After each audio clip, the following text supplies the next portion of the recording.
بالله من الشيطان الرجيم بسم الله الرحمن الرحيم وصلى الله على محمد وعلى آله الطيبين الطاهرين الذين أذهب الله عنهم الرجس وطهرهم تطهيرا اللهم صل على محمد وآل محمد ولعنة الدائمة الباقية على أعدائهم ومنكر فضائلهم وغاصب حقوقهم أجمعين من يوم عداوتهم إلى قيام يوم الدين أما بعد عباد الله أوصيكم ونفسي بتقوى الله فإن التقوى خير الزاد وبها المعاد وتنفع يوم لا ينفع فيه مال ولا بنون إلا من أتى الله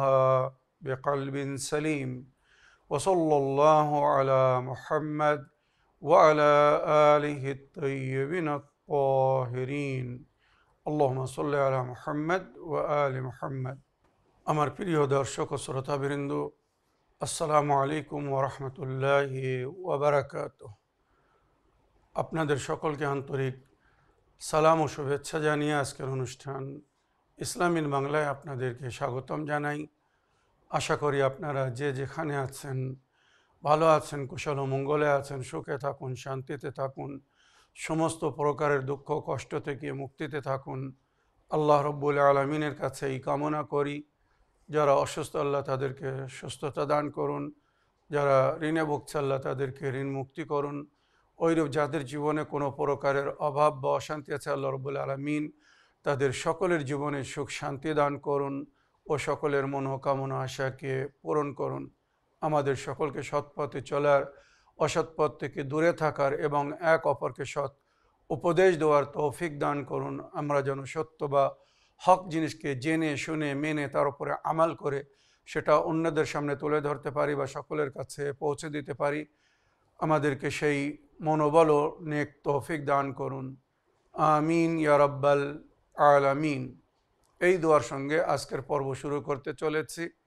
বিনা কোনো ভূমিকায় সরাসরি আপনাদের পাঠানো পেন্ডিং প্রশ্নের উত্তর দিতে চাই। তাই আসুন দেখি কোথা থেকে কে কী প্রশ্ন করছেন।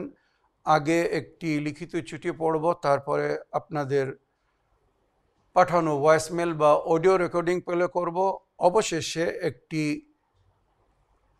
লিখিত চিঠি পড়ব যার উত্তর হয়তো একটু বিস্তারিত হবে। তাই যদি সময় পাই বা সময় থাকে তাহলে এই প্রশ্নটি আজকে নেব, আর নইলে আগামীকাল নইলে পরশুর এপিসোডে এই লিখিত প্রশ্নের উত্তর দিব। তো আসুন প্রথম চিঠি পড়ি। সালামুন আলাইকুম হুজুর, আমি ইসলামিন বাংলা চ্যানেলে আমার প্রশ্ন রাখছি। আমার প্রশ্ন হলো, ঈদে গাদিরের দিনে খাওয়া দাওয়া আনন্দ ফুর্তি করা বা খাওয়া দাওয়া আনন্দ ফুর্তির মাধ্যমে ঈদ উদযাপন করা উত্তম নাকি রোজা রেখে আনন্দ করা উত্তম? অর্থাৎ কোনটির গুরুত্ব বেশি? আমার প্রশ্নের উত্তর দিবেন দয়া করে মাওলানা সাহেব, খুবই জরুরি ছিল। ভালো থাকবেন।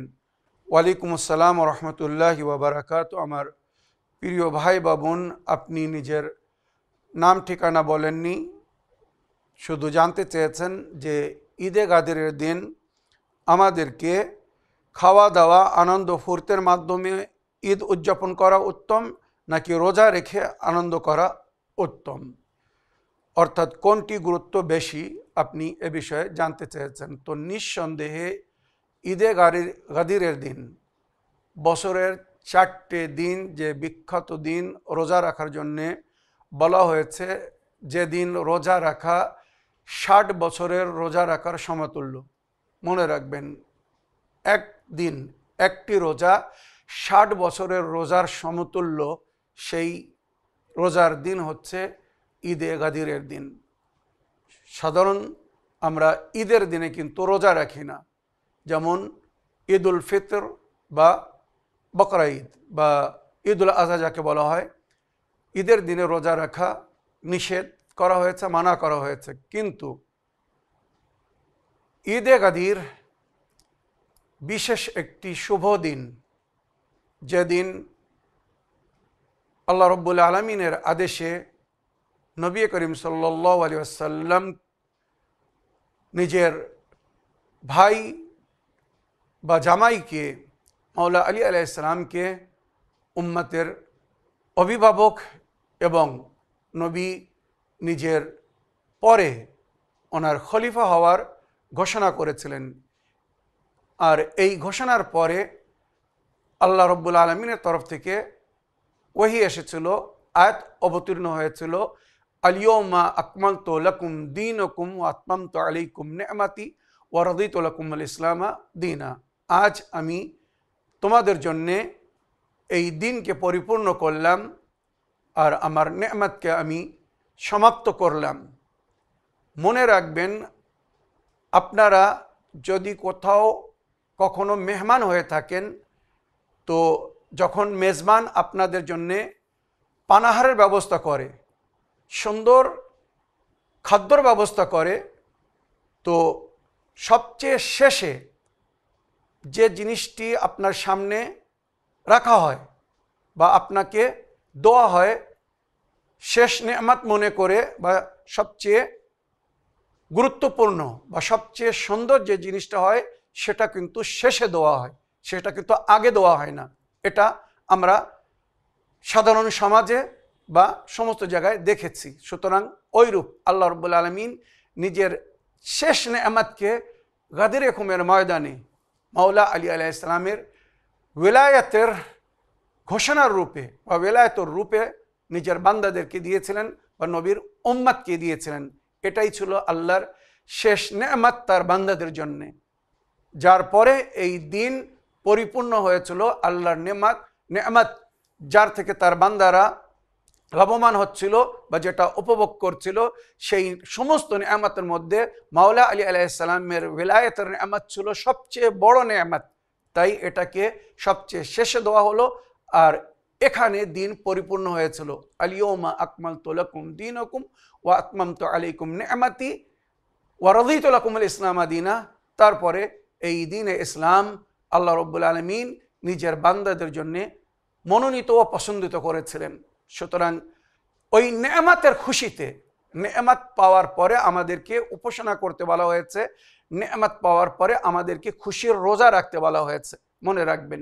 তো ওই জন্যে ঈদে গাদিরের দিন আমরা রোজা রাখি, যেটা নবী ও নবীর আহলে বায়ত বলেছেন এই দিনের রোজা 60 বছরের রোজার সমান, মনে রাখবেন। ওই জন্যে খুশিতে আমাদেরকে রোজা রাখতে বলা হয়েছে। আর ওই দিনে যদি কেউ কারোর ইফতার করায়, কত সওয়াব একবার ভেবে দেখুন। রমজান মাসে যদি কোনো মমিনকে ইফতার করে, তার একটা সওয়াব আছে, কিন্তু ঈদে গাদিরের রোজার যদি কেউ ইফতার করায়, তো সে 1 লক্ষ নবী, 1 লক্ষ রসুল, 1 লক্ষ শাহাদা, 1 লক্ষ সিদ্দিকিনদের ইফতার করানোর যে সওয়াব, ওই একজন মমিনকে যদি কেউ ঈদে গাদিরের রোজার ইফতার করায়, সেই সওয়াব পাবে, মনে রাখবেন। আর এই সমস্ত ফজিলত ঈদে গাদিরের আমালে উল্লেখ হয়েছে। যদি কেউ দেখতে চায় বিস্তারিত এ বিষয়ে, তো ঈদে গাদিরের আমাল যেগুলো বিভিন্ন দোয়ার অ্যাপের মধ্যে বা দোয়ার বইয়ের মধ্যে দোয়া আছে, ওখানে পরিষ্কার রওয়ায়েত উল্লেখ হয়েছে। তো আমার প্রিয় ভাই বা বোন, আজকের দিনে ঈদে গাদিরের দিনে রোজা রেখে উৎসাহিত হওয়া বা উৎসব পালন করা, আনন্দ পালন করা অতি উত্তম। তবে যদি কেউ রোজা না রাখতে পারে, এবারে মনে রাখবেন, যদি কেউ কোনো কারণে, শারীরিক অসুস্থতার কারণে, বয়স্ক হওয়ার কারণে, রোদ্দুর বা গরমের কারণে, যে কোনো কারণে যদি রোজা না রাখতে পারে, কারণ এই রোজাটা ফরজ না, এটা নফল রোজা, সুন্নাতে মুআক্কাদা রোজা। তো সুতরাং যদি কেউ এই রোজা না রাখতে পারে, তো সে সুন্দর পানাহারের মাধ্যমে আনন্দিত হতে পারে, অন্যদেরকে আনন্দ প্রদান করতে পারে। আজকের দিনে অন্যদেরকে বাড়িতে মেহমান করা, জিয়াফত করা, পানাহারের ব্যবস্থা করা, মিষ্টিমুখ করা অতি সওয়াবের কাজ। সুতরাং ঈদে গাদিরের আমালের মধ্যে যেগুলো আমি শুনিয়েছি বা বিস্তারিত রওয়ায়াত উল্লেখ করেছি, আজকের দিনে মমিনকে খুশি দিতে বলা হয়েছে, মুমিন নিজেরাও খুশি হবে, নিজের পরিবারকেও খুশি দেবে, পরিবারের জন্য সুন্দর পানাহারের ব্যবস্থা করবে। ওইরূপ আত্মীয় স্বজন বা বন্ধু বান্ধবদেরকে ডেকে যদি তারা নিমন্ত্রণ করে বা আমন্ত্রণ জানিয়ে যদি ভালো সুন্দর পানাহার ব্যবস্থা করতে পারে, বা মাহফিল বা জলসার মাধ্যমে যদি অন্যদেরকে খুশি দিতে পারে, মিষ্টি করাতে পারে, তো এটা অতি উত্তম আমাল, অতি সওয়াবের কাজ। তো রোজা রেখে যদি কেউ এই উৎসব পালন করে তো এটা অতি উত্তম। তবে যদি কেউ রোজা না রাখতে পারে, পানাহারের মাধ্যমে ওই খুশি পালন করতে পারে। আশা করি আপনার প্রশ্নের আপনি উত্তর পেয়েছেন। এবারে আমি আপনাদের পাঠানো অডিও রেকর্ডিং প্লে করব, তারপরে যদি সময় থাকে তো আপনাদের লিখিত চিঠি পড়ব। أعوذ بالله من الشيطان الرجيم بسم الله الرحمن الرحيم ثم بكون كامل يكلون আসসালামু আলাইকুম রহমতুল্লাহি ওয়া বারাকাতুহু। আমার প্রিয় আকা, আমি একটা ইসলামিক বাংলাতে প্রশ্ন রাখতে চাই। প্রশ্নটা হচ্ছে, আল্লাহ পাক রব্বুল আলামিন আদম আলাইহিস সালামকে যখন সৃষ্টি করলেন বা রূহ প্রদান করলেন, তো আদম আলাইহিস সালাম যখন দৃষ্টি করলেন তো দেখলেন যে কোনো ফেরেশতা আদম আলাইহিস সালামকে তাওয়াফ করছিল। কেন তাওয়াফ করছিল একটু বলবেন? আর আদম আলাইহিস সালামকে সৃষ্টির আগে আল্লাহ পাক রব্বুল আলামিন কোন নূরকে সৃষ্টি করেছিলেন? আসসালামু আলাইকুম রহমতুল্লাহি ওয়া বারাকাতুহু। ফিয়ামানিল্লাহ। ওয়ালাইকুম আসসালাম রহমতুল্লাহি ওয়া বারাকাতুহু। আমার প্রিয় আপা, আপনার ভয়েস মেলের জন্য আপনাকে ধন্যবাদ জানাই। আপনি দুটো প্রশ্ন রেখেছেন বা তার মাধ্যমে জানতে চেয়েছেন যে আল্লাহ রাব্বুল আলামিন যখন আদম নবীকে সৃষ্টি করেছিলেন আর আদম নবীর পুতুলের মধ্যে রূহ প্রদান করেছিলেন, উনি যখন জীবিত হয়েছিলেন তো চোখ খুলে দেখছেন কি একজন ফেরেশতা তার তওয়াফ করছে। তো কেন তার তওয়াফ করছিল এটা আপনি জানতে চেয়েছেন। আর দ্বিতীয়, হযরত আদম আলাইহিস সালামের আগে যে নূরগুলো সৃষ্টি করেছিল আল্লাহ রাব্বুল আলামিন, বা যে নূর ছিল সে নূর কাদের নূর ছিল এ বিষয়ে আপনি জানতে চেয়েছেন। তো আগে আমি বলতে চাই, হযরত আদম নবী আলাইহিস সালামের আগে যে নূর আল্লাহ রাব্বুল আলামিন নিজের নূর থেকে সৃষ্টি করেছিলেন, নবী করিম সাল্লাল্লাহু আলাইহি সাল্লামের নূর এবং আহলে বাইতের নূর, পঞ্চতনে পাক, 12 ইমাম বা 14 মাসুমিন আলাইহিস সালামের নূরকে নিজের নূর থেকে সৃষ্টি করেছিলেন, যেটা আরশে ইলাহির নিচেই আল্লাহ রাব্বুল আলামিনের যে আরশ, যে কুরসি, সেই কুরসির নিচেই এই 14 মাসুমিনের নূর লেখা ছিল বা নাম লেখা ছিল। আর ওইরূপ যেটা রওয়ায়েতে আমরা পেয়েছি, হযরত আদম নবী আলাইহিস সালামের মধ্যে যখন আল্লাহ রাব্বুল আলামিন রূহ প্রদান করেছিলেন, তো আদম আলাইহিস সালাম সর্বপ্রথম যে বাক্য ব্যবহার করেছিলেন, আশহাদু আল্লা ইলাহা ইল্লাল্লাহ, আমি সাক্ষী দিচ্ছি আল্লাহ ছাড়া কোনো মাবুদ নেই। তাই আমাদেরকে আদম সন্তানকে ওই কলেমা পড়তে বলা হয়েছে, আশহাদু আল্লা ইলাহা ইল্লাল্লাহ। তারপরে ওই আদম নবী আলাইহিস সালাম নবীর নবুয়তের সাক্ষী দিয়েছিলেন, ওয়া আশহাদু আন্না মুহাম্মাদার রাসূলুল্লাহ, আমি সাক্ষী দিচ্ছি সমস্ত নবীদের সর্দার যাকে করা হয়েছে মুহাম্মদ সাল্লাল্লাহু আলাইহি সাল্লামকে, উনি আল্লাহর রসুল। মনে রাখবেন, আমাদের রসুল সাল্লাল্লাহু আলাইহি সাল্লামের আসার আগে যত নবীরা, আম্বিয়ারা এসেছিলেন, রসুলরা এসেছিলেন, এনারা শেষ নবী আসার ভূমিকা তৈরি করতে এসেছিলেন। আসল মাকসাদ বা উদ্দেশ্য ছিল প্রিয় নবী বা শেষ নবীর মাধ্যমে আল্লাহর বান্দাদেরকে সঠিক দিন ও দিনের হেদায়েত দেওয়ার। সুতরাং আমাদের নবী আসার আগে 1,23,999 জন যে নবীরা এসেছিলেন, এনাদের সম্পর্কে যেটা বুজুর্গানে দিনরা উল্লেখ করেছেন বা রওয়ায়াতের মধ্যে উল্লেখ হয়েছে, আমাদের নবীর জন্য ওনারা ভূমিকা তৈরি করতে এসেছিলেন। পরস্পর ওনারা আল্লাহর তরফ থেকে বান্দাদেরকে সতর্ক করছিলেন, হেদায়েত দিচ্ছিলেন। আর আমাদের নবীর আসার আগে, মানে আমাদের নবীর আসার আগে যিনি এসেছিলেন এই দুনিয়ায়, উনি ছিলেন ঈসা নবী আলাইহিস সালাম। আর উনি বাশারাত দিয়েছিলেন, যার জিকির কোরআনে হয়েছে, আমি তোমাদেরকে শুভ সংবাদ দিচ্ছি এক নবীর আগমনের, যার নাম আহমদ হবে, মনে রাখবেন। সুতরাং এইভাবে আমাদের নবীর সম্পর্কে ভবিষ্যবাণী করেছিলেন। তো আদম আলাইহিস সালাম লা ইলাহা ইল্লাল্লাহ আশহাদু আন লা ইলাহা ইল্লাল্লাহ ওয়া আন্না মুহাম্মাদান আবদুহু ওয়া রাসূলুহু, মুহাম্মদ আল্লাহর প্রিয় ও নেক বান্দা ও তার রসুল। আশহাদু আন্না আলিয়ান ওয়ালিয়ুহু, আমি সাক্ষী দিচ্ছি আলী আল্লাহর ওয়ালি, ও খলিফাতু রাসূলিহি, আলী আল্লাহর ওয়ালি এবং তার রসুলের খলিফা হবেন। ওয়াল আইম্মা বাদাহু উলাতো আমরিহি, আর ওনার পরে মানে মাওলা আলী আলাইহিস সালামের পরে যারা ইমাম হবেন এরা আল্লাহর তরফ থেকে সমস্ত বান্দাদের উপরে, নবীর উম্মতের উপরে আমির হবেন, যার জিকির কোরআনের মধ্যে হয়েছে আতিউল্লাহ ওয়া আতিউর রসুল ওয়া উলিল আমরি মিনকুমের রূপে, তোমরা ইতাত করো আল্লাহর ও তার রসুলের এবং তাদের ইতাত করো যাদেরকে তোমাদের উলুল আমর করা হয়েছে। মনে রাখবেন। তো জনাবে আদম আলাইহিস সালাম সর্বপ্রথম উনি এইভাবে কলেমা পড়েছিলেন, আল্লাহর ওয়াহদানিয়তের সাক্ষী দিয়েছিলেন, নবীর নবুওয়াত রিসালাত বা আল্লাহর নেক বান্দা হওয়ার সাক্ষী দিয়েছিলেন, মাওলা আলী আলাইহিস সালামের ওলায়াতের সাক্ষী দিয়েছিলেন। আর মাওলা আলী আলাইহিস সালামের পরে আল্লাহ যে মাওলা আলী আলাইহিস সালামের মাসুম সন্তানদেরকে, ইমামদেরকে উলুল আমর করেছেন, হেদায়েতের দায়িত্ব দিয়েছেন, উনি তার সাক্ষী দিয়েছিলেন। এই সাক্ষী ওই ফেরিস্তা শুনেছিল। সুতরাং ওই ফেরিস্তা ওই যে আদম নবী যখন সাক্ষী দিয়েছিলেন তো ওনার মাথার উপরে একটি নূর ভেসে উঠেছিল, ওনার কপালের উপরে একটি উজ্জ্বলতা এসেছিল।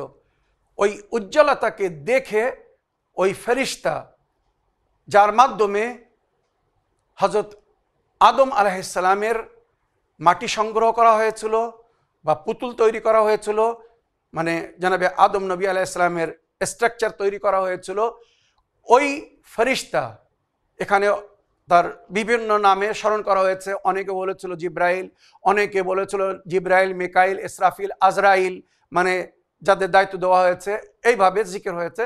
সুতরাং ওই ফেরিস্তা যখন আদম আলাইহিস সালামের মাথার উপরে ওই নূর দেখলো তখন প্রতিপালকের কাছে জিজ্ঞাসা করলো, হে আমার প্রতিপালক, এই যে আদমের মাথার উপরে এই যে নূর, এই নূরটা কিসের নূর?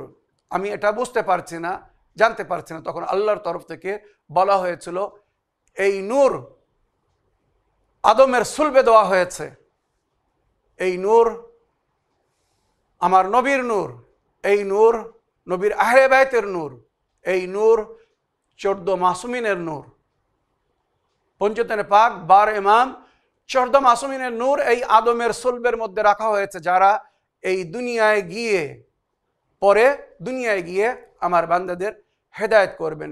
সুতরাং সে আদম নবী আলাইহিস সালামের পুতুল তৈরি করার পরে তওয়াফ করছিল, ঘুরে ঘুরে দেখছিল যে আমি আল্লাহর দায়িত্ব, আমাকে আল্লাহ রাব্বুল আলামিন যে দায়িত্ব দিয়েছিলেন আদম নবীর পুতুলকে সুন্দরভাবে তৈরি করার, আর এগুলো সব কিছু হচ্ছিল যেটা আমাদের রওয়ায়াতে উল্লেখ হয়েছে হযরত আলী আলাইহিস সালামের চোখের সামনে, আলামে আরওয়াহ যেটা জিকির হয়েছে।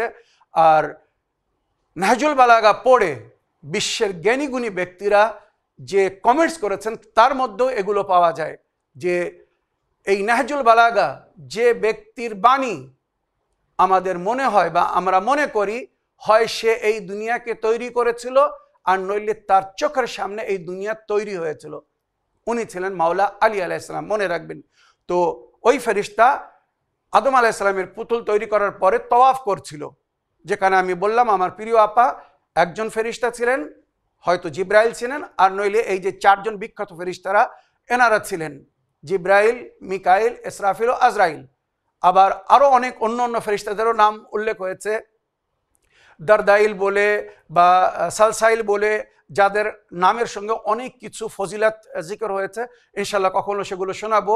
আল্লাহর বিশেষ ফেরেশতারা যারা এই পুরো দুনিয়ার সিস্টেমকে সুন্দরভাবে পরিচালনা করতে আল্লাহ নিজের ফেরেশতাদের মাধ্যমে এই দুনিয়ার পরিচালনা করছেন, তো তাদের বড় দায়িত্ব এই দুনিয়া পরিচালনায়। মনে রাখবেন। তো সেই সমস্ত ফেরেশতারা সেই সময় তওয়াফ করেছিল। তবে আপনি একজন ফেরেশতার কথা বললেন, তাই আমি বলছি যে হয়তো উনি জিবরাইল আমিন হতে পারেন, বা দারদাইল হতে পারেন, বা সালসাইল হতে পারেন। অনেক ফেরেশতাদের নামের এখানে জিক্র হয়েছে। যাই হোক, তো ওই ফেরেশতা তওয়াব করেছিল যে আদম নবীর পুতুল তৈরি করেছিল।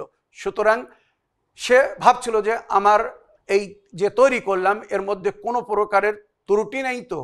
এইভাবে সে চারিদিক থেকে ঘুরছিল, তওয়াফ করছিল। অবশেষে যখন আদম নবীর মধ্যে রূপ প্রদান করা হলো, আর সে যখন সামনে থেকে জানাবে আদম নবীকে দেখলো, আদম নবীর কপালের উপরে একটি নূর চমকে উঠলো। ওই নূর বুঝতে পারছিল না, তখন আল্লাহর কাছে জিজ্ঞাসা করলো। তখন আল্লাহ বললেন, এই নূর হচ্ছে আমার নবীর নূর, এই নূর হচ্ছে নবীর আহলে বাইতের নূর, এই নূর হচ্ছে পঞ্চতনে পাক, 12 ইমাম বা চেরদা মাসুমিন আলাইহিস সালামের নূর, যাদেরকে এই আদম নবীর সুলবের মধ্যে রাখা হয়েছে। সুতরাং ওই নূরকে দেখে সঙ্গে সঙ্গে সবাই নতশির হয়েছিল, বা আল্লাহ হুকুম করেছিলেন, এবারে তোমরা এই আদম নবীর সামনে নতশির হও। মনে রাখবেন, ওই নূরকে দেখে সমস্ত ফেরেশতারা জানাবে আদম নবীর আগে নতশির হয়েছিলেন বা সেজদায় তাজিমি করেছিলেন। তো এটা বাস্তবে যেটা আমাদের বুজুর্গানরা বলেছেন, ওটা আদমের জন্য সেজদা ছিল না, ওটা সেজদায় তাজিমি ছিল, আল্লাহর হুকুমের সম্মানের সেজদা ছিল। আর আদম নবীর কপালে বা পেশানিতে যে নূর ছিল, সেই নূরের আগে নতশিরতা ছিল। সেই নূরের সম্মানে আল্লাহ রাব্বুল আলামিন নিজের ফেরেশতাদেরকে, জিন্ন ইনসকে ওই সেজদার হুকুম করেছিলেন। আশা করি আপনার প্রশ্নের আপনি উত্তর পেয়েছেন। আগের প্রশ্ন নিই। সালামুন আলাইকুম, ইসলামিন বাংলা।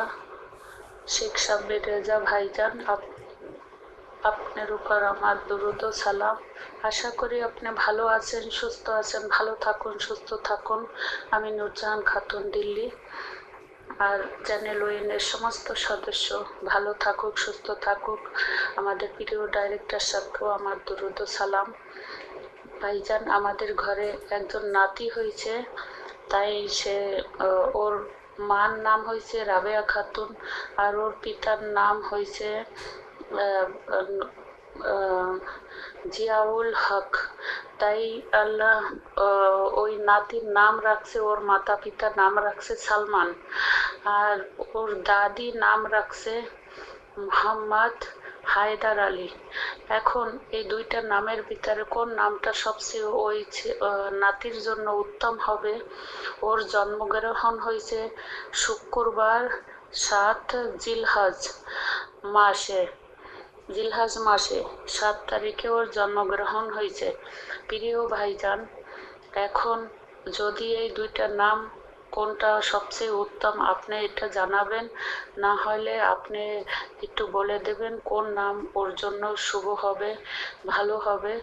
তাই আপনি একটু আমি বললাম যে ঠিক আছে, আমি ভাইজানের কাছে প্রশ্ন করে জিজ্ঞেস করব ওই নাতির জন্য কোন নামটা সবচেয়ে ভালো, সবচেয়ে ওর জন্য ঠিক আছে। এর জন্য শুক্রবার দিন 11টা 12টার মাঝখানে জন্মগ্রহণ হয়েছে। তাই ভাইজান আপনি একটু প্লিজ বলে দেবেন এই ব্যাপারে যে ওর জন্য কোনটা ভালো, কি বিষাত্তর, এইটা জানাবেন। আপনারা ভালো থাকুন, সুস্থ থাকুন, আপনার পরিবারও সুস্থ থাকুক, ভালো থাকুক, সমস্ত বালা মুসিবত থেকে আল্লাহ হেফাজত করুক। আমিন ইয়া রাব্বাল আলামিন। জাযাকাল্লাহু খায়রুন ফিদ দুনিয়া ওয়াল আখিরাহ। ওয়ালাইকুম আসসালাম রহমতুল্লাহি ওয়া বারাকাতুহ। আমার প্রিয় আপা, আপনার ভয়েসমেল বা অডিও মেসেজের জন্য আপনাকে অনেক অনেক ধন্যবাদ জানাই। আপনাদের ঘরে নাতির জন্ম নিয়েছে, অনেক শুভ জন্ম, এবং আশা করি আল্লাহ রাব্বুল আলামিন তাকে দীর্ঘজীবী করবেন, সমস্ত প্রকারের বালা ও মুসিবত থেকে রক্ষা করবেন। সে নিজের ও নিজের পরিবারের জন্যে সুসম্মানের কারণ হবে, পরে বড় হয়ে সুশিক্ষায় শিক্ষিত হয়ে নিজের ও নিজের বংশের নামকে উজ্জ্বল করবে। আল্লাহ তাকে দীর্ঘজীবী করুক, এই দোয়া রইল। এবারে আপনি তার নাম সম্পর্কে জানতে চেয়েছেন। মাতা পিতা সালমান নাম রেখেছেন, আর দাদি মোহাম্মদ হায়দার আলী নাম রেখেছেন। এর মধ্যে কোন নামটা উত্তম আপনি সে বিষয়ে জানতে চেয়েছেন। তো নিঃসন্দেহে মোহাম্মদ হায়দার আলী এই নামটি অতি উত্তম। সলমান নাম কোনো অসুবিধে নেই, সলমান নাম রাখলেও রাখা যাবে বা রাখতে পারেন, তবে উত্তম নাম হচ্ছে মোহাম্মদ হায়দার আলী।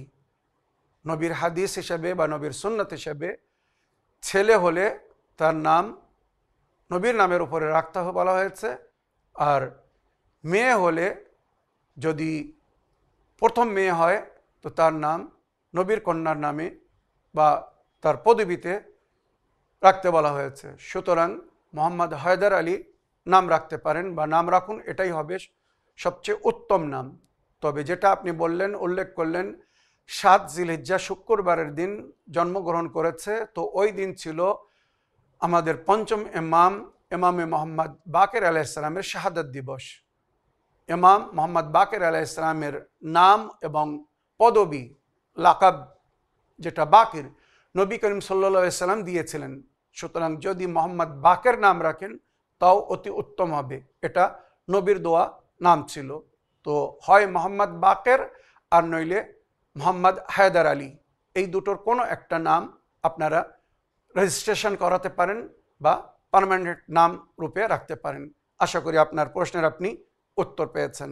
আগের প্রশ্ন নিই। আসসালামু আলাইকুম, আমি শরীফ শেখ বলছি কলকাতা নিউ টাউন থেকে। আশা করি ভালো আছেন, আল্লাহ আপনার ভালো রাখুক।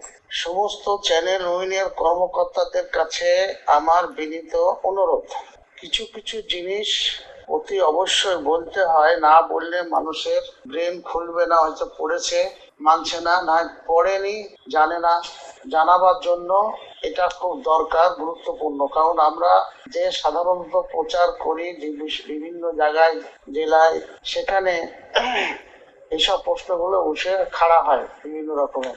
এখানে সবকিছু বলা যাচ্ছে না বলেই প্রশ্নটা আমি করছি।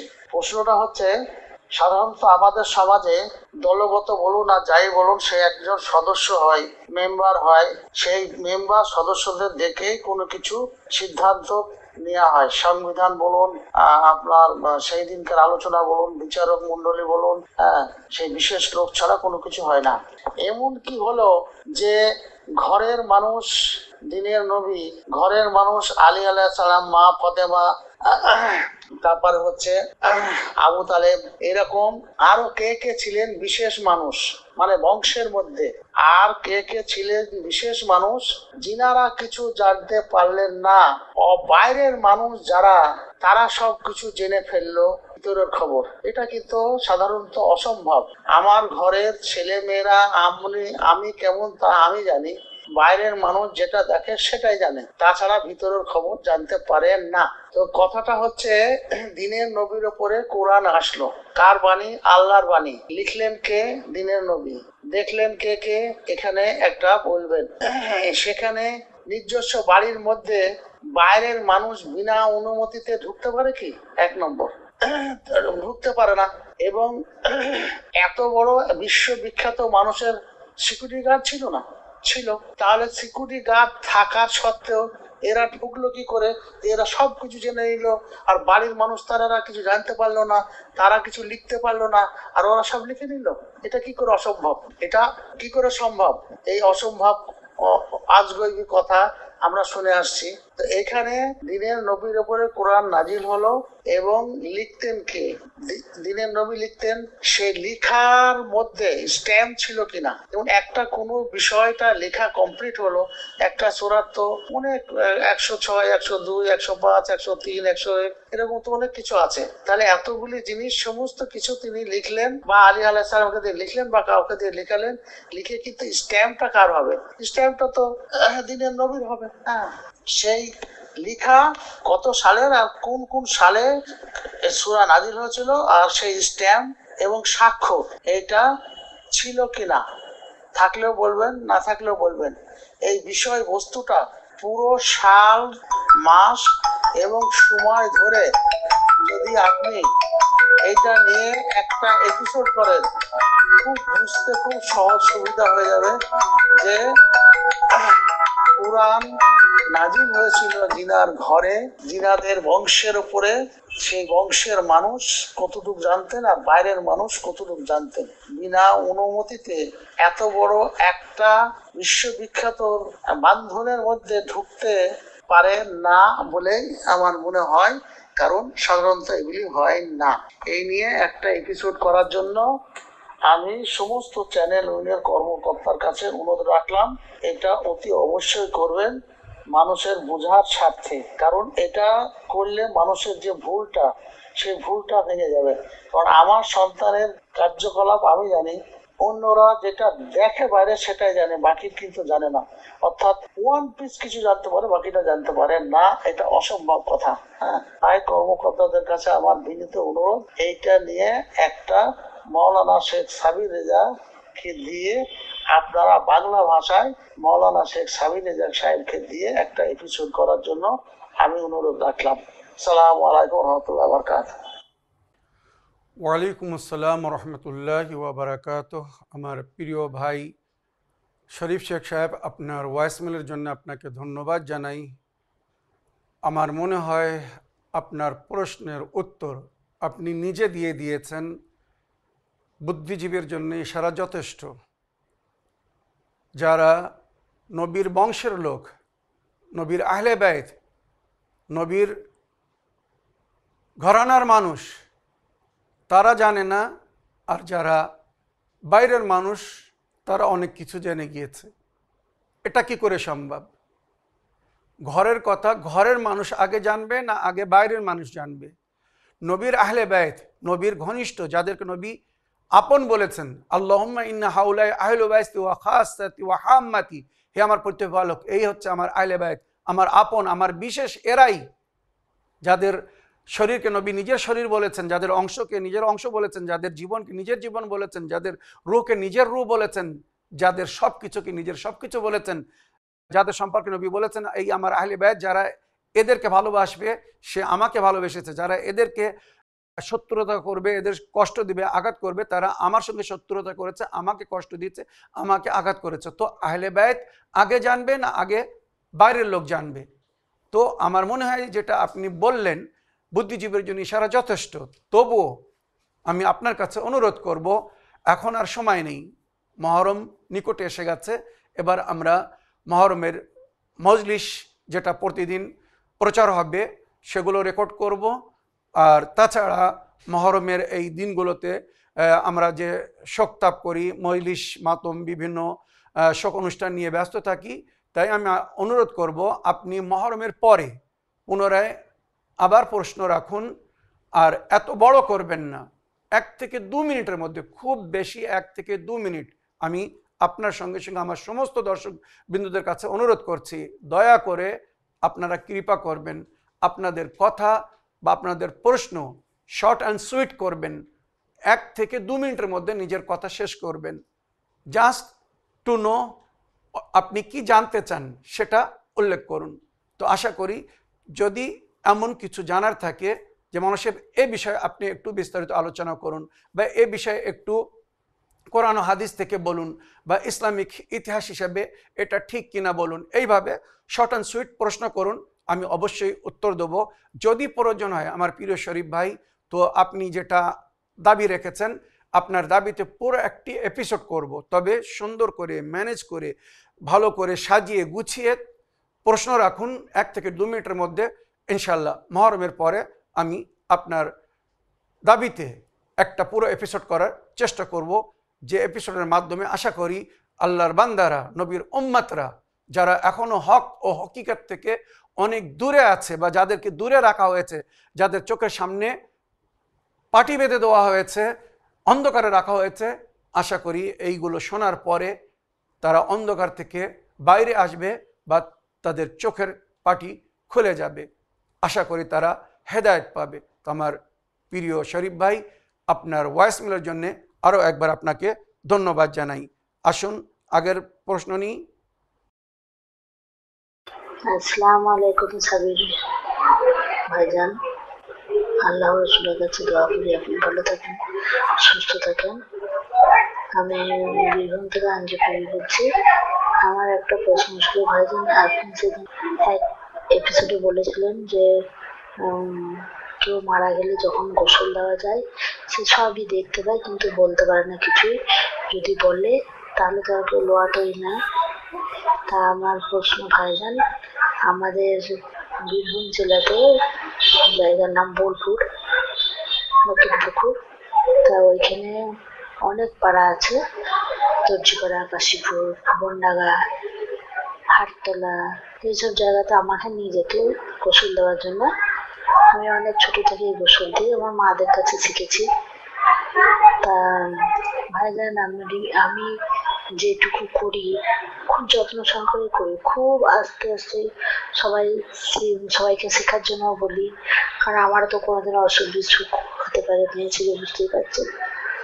তা ভাইজান আমি 3টে উজু দিই, প্রথমে একটা উজু দিই, তারপর গোসল দেওয়ার সময় মানে খিলাল টিলাল করে যেটা তল গোসল দিই সেটা কাপড় চোপড় সব সরিয়ে আবার করে পানি ঢেলে 7বার পানি ঢেলে আবার আমি গোসল দিই।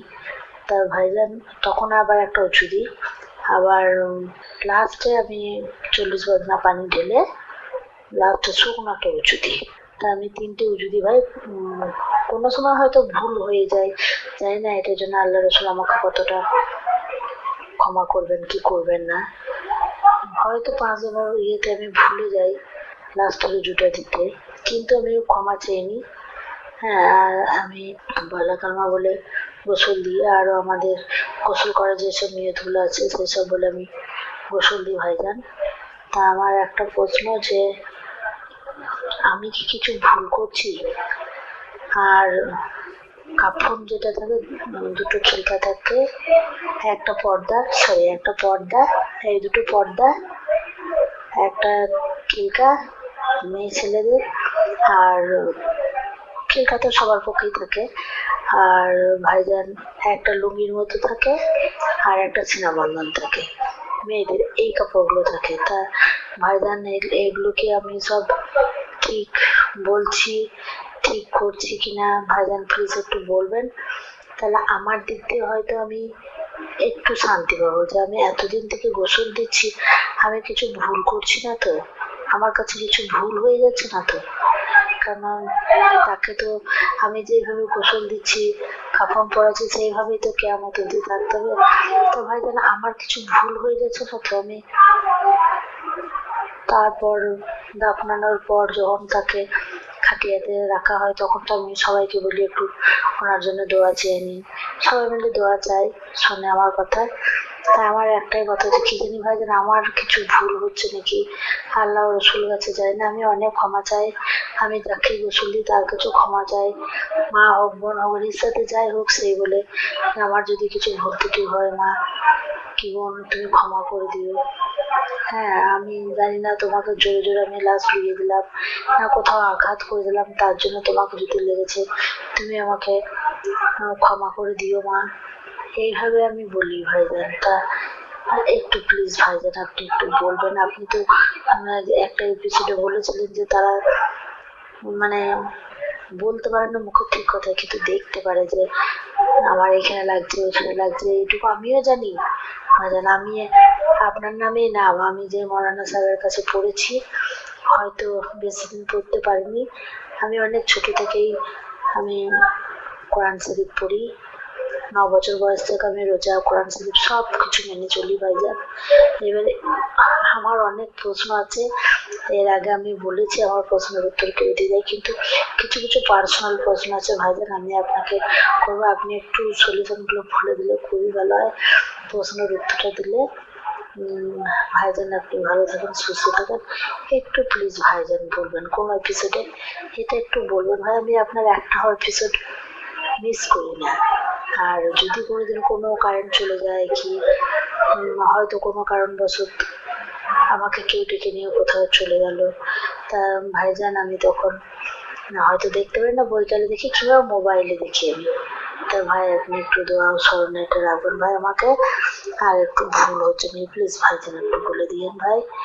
আপনি ভালো থাকেন, সুস্থ থাকেন, আপনার বাড়িতে সবাই ভালো থাকুক, আল্লাহ রসুলের কাছে দোয়া করি ভাইজান একটু বলবেন প্লিজ। হ্যাঁ ভাই, খুদা হাফিজ ভাইজান। ওয়ালাইকুম আসসালাম রহমতুল্লাহ ওবরাকাত। আমার প্রিয় বোন, আপনার ভয়েসমেলের জন্য আপনাকে ধন্যবাদ জানাই।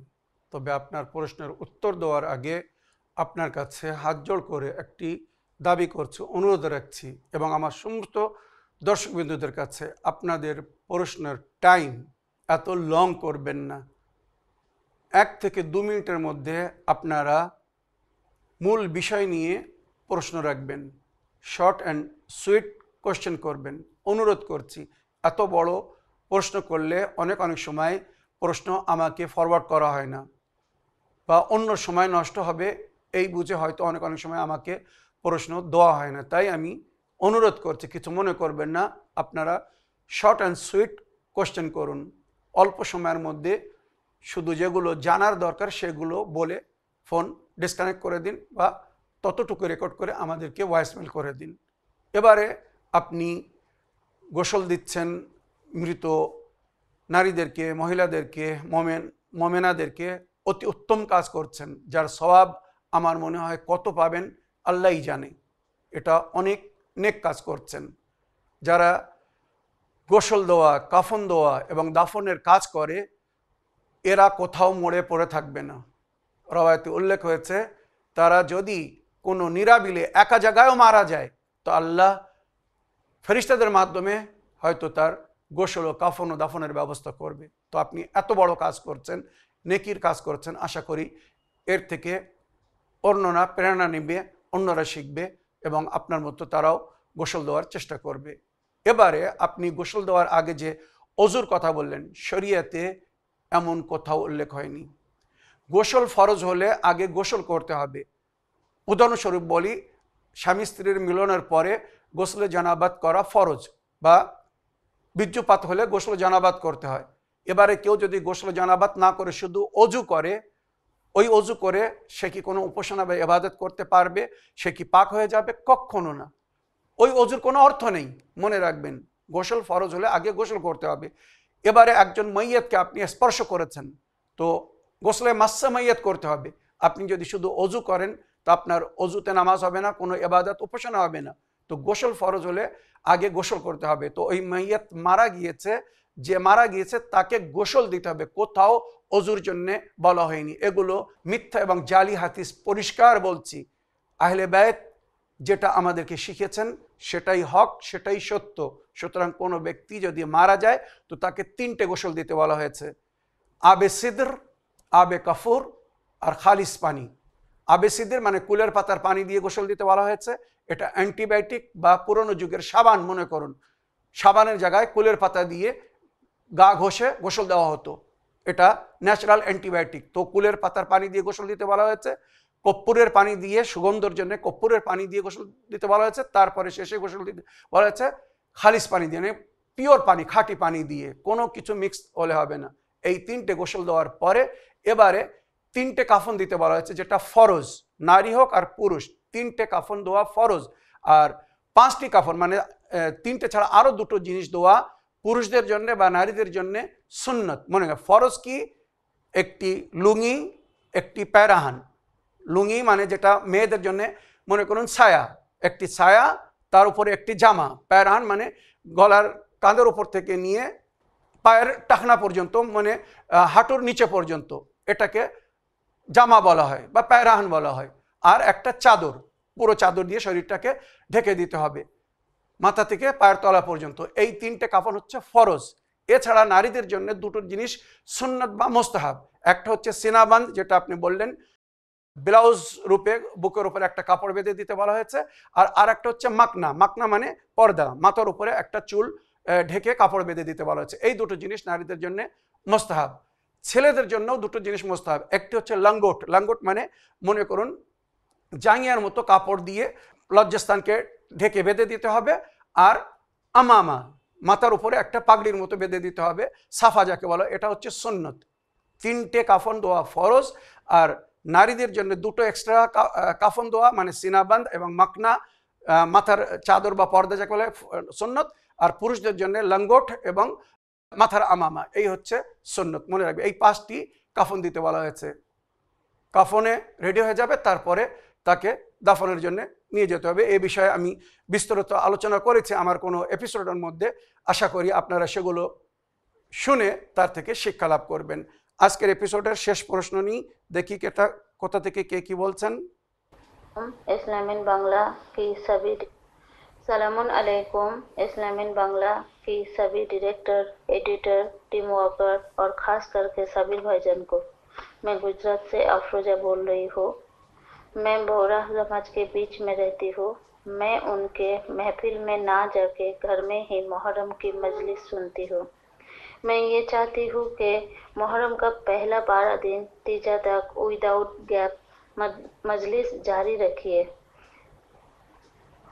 आपकी ये मजलिस से हमें बहुत कुछ सीखने के लिए मिले हैं और आगे भी मिलेंगे। परवरदिगार आप सबको इसका जरूर जज़ा अता करेंगे। खुदा हाफिज, फी अमानिल्लाह। वालेकुम अस्सलाम रहमतुल्लाहि व बरकातुहू। मेरी प्यारी बहन अफरोज़ा खातून, आपके वॉइसमेल के लिए हम आपके बहुत शुक्रगुज़ार हैं। इंशाअल्लाह जैसा कि डायरेक्टर साहब से हमारी बात हुई, उन्होंने कहा मुहर्रम में इंशाअल्लाह हर रोज़ मजलिस टेलीकास्ट करेंगे, सुबह शाम। जुमे के दिन सुबह को मजलिस टेलीकास्ट करेंगे और शाम को मसाइल ज़िंदगी का एपिसोड टेलीकास्ट होगा इंशाअल्लाह।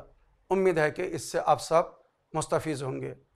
मुहर्रमेर 10 दिन प्रतिदिन सकाल सन्ध्या मजलिस प्रचार होबे, तबे शुक्रबारेर दिने सकाले मजलिस और दुपुरेर परे मसाइल ज़िंदगी बांगला अनुष्ठान, नियमित अनुष्ठान, प्रश्न उत्तरेर अनुष्ठान जेटा आपनारा देखছেন সেটা প্রচার হবে। আশা করি আপনারা আমাকে দোয়ায় স্মরণে রাখবেন। এই বলে আজকের বক্তব্য এখানে শেষ করলাম। ওয়া আখিরু দাওয়ানা আলহামদুলিল্লাহি রাব্বিল আলামিন। ওয়াসসালামু আলাইকুম ওয়া রাহমাতুল্লাহি ওয়া বারাকাতুহু।